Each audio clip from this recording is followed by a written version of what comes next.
You ask Tiger to solve. This deals with linear equations with one unknown. The final result is x equals 21. Let's solve it step by step. Group all constants on the right side of the equation. Subtract 8 from both sides.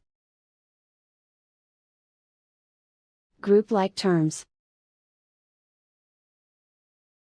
Simplify the arithmetic.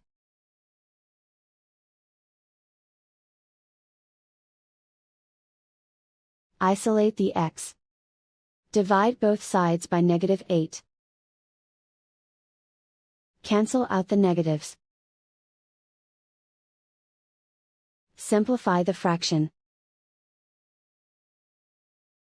Cancel out the negatives. Find the greatest common factor of the numerator and denominator. Factor out and cancel the greatest common factor. And so the final result is x equals 21.